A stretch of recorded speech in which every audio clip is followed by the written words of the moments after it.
Hi everyone, it's Beth again, and I'm checking in for my day 8. So everything is still going well. I'm still learning. This is rather a challenge for me because I've always been one to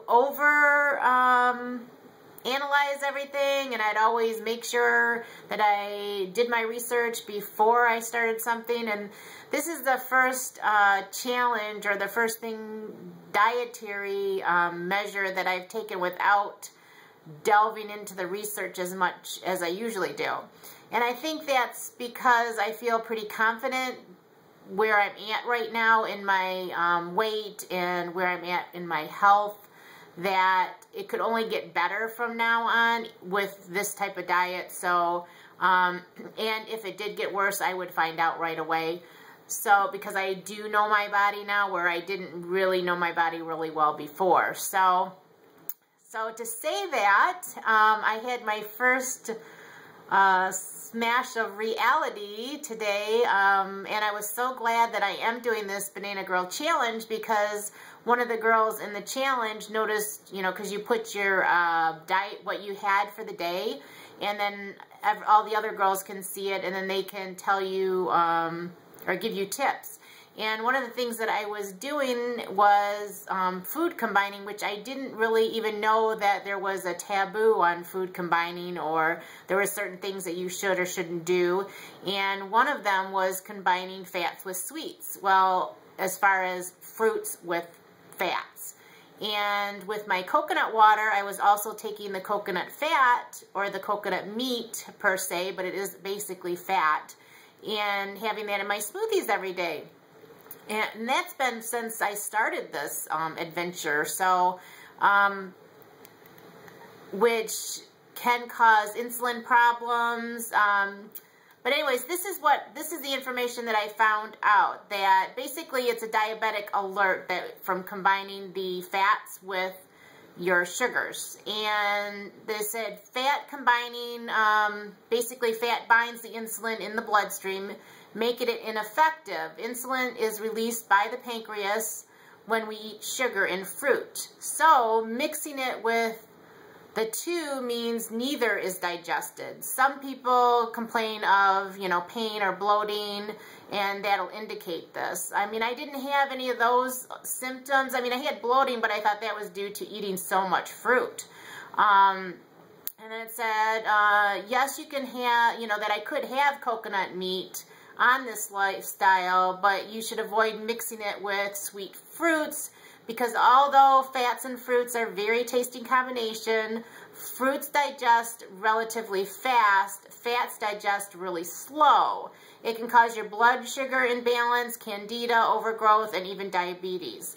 So I'm really glad that somebody caught that on me. That sort of teaches you not to jump into things, but in a way I'm really glad that I did jump into it, because I'm correcting it really fast. So, but that's why I wanted to talk to everyone about it too, because I'm sure there's many others that jump into a lifestyle change and not do a lot of research, you know, like I am with this particular one. So that is why we recommend eating fats in the evening only, with salads, away from sweet fruits, and no more than 2 or 3 times a week.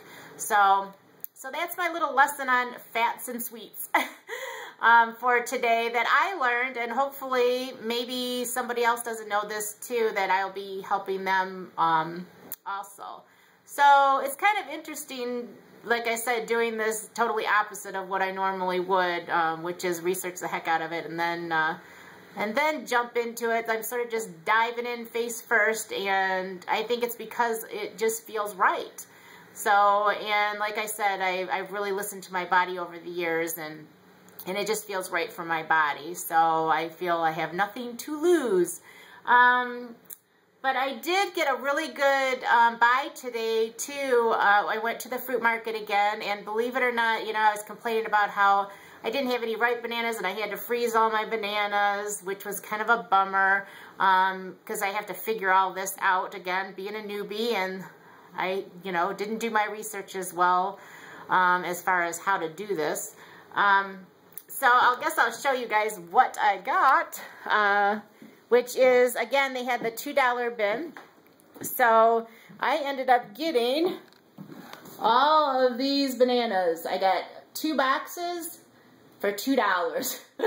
So I got a whole case of bananas there and a whole case of ripe bananas here. So I don't think, or they're getting ripe, so I don't think I'm going to have any problems. And they considered those overripe, and they're not even, a lot of them don't even have specks on them yet. So, and then I got my oranges again to make my orange juice. So, and then I also got some of the, I know I look a mess again. I always do this after a workout. I got some of the, you're gonna walk with me, some pears. Sorry if it's getting dark in here. I'm going into the garage where my freezer is. Alrighty, take you in here. Take you into my messy garage. Okay, so in the garage, what I did is they had pears, and I had 2 cases of pears, but again, they were ripe. So I froze them, I pureed them again, put a little lemon juice in there, and then put them in the individual freezer bags. But I'm going to show you what my freezer looks like. Now this is like I said, I get $2 a case, so I've got enough now probably to last me for a month with smoothies. Maybe, I don't know, maybe not that long. We'll see. Well, with my husband, the way that he's taken everything on me.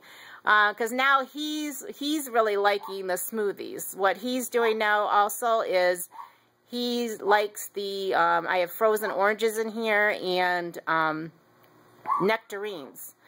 And he really likes that combination, so he's been having that a lot in the mornings too. So I'm slowly but surely, you know, I'll say, try this, isn't this good? And then he's, wow, this is really good. So now he's taking my stash. So, but at least with the $2 bins, I can't go wrong if I freeze like this. So it works out really good.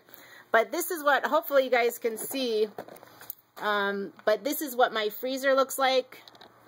Let's see, these are all the, we have frozen grapes in here. My son, again, I got him to chow on these as a snack now, where he's not, you know, taking chips anymore. He's chowing on the frozen grapes, which is so much better. And then, like I showed you guys in the videos, I'm making the icicles. This one's, I think, strawberry and peach is that one, and then this one is the one that I made with the pineapple in these little cups that they're sort of handmade. And then on the second shelf down here, then I've got pears, I've got peaches, bananas, and then on the bottom shelf I have the frozen cauliflower. That was for the pizza that I used to do, but now I'm not doing it anymore because I'm raw foods. But then if you go to the door, then I've got frozen mangoes, because again they had a big case of mangoes, and then peaches and the nectarines. And then on the other shelf over there I have the frozen oranges.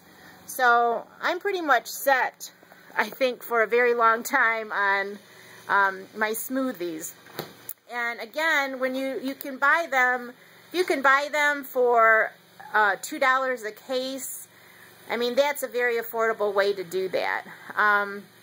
I'd much rather have fresh fruit, and I know that fresh fruit is much better for you, but this is something that, you know, we have to get up at 4 a.m., or I get up at 4 a.m., I go work out until 5, come home, take my shower, and I'm off to work. Well, I don't have a lot of time to mess with, so this is perfect for me for in the morning, because I can get all my fruits in the morning, and then I could also take it with me if I have to.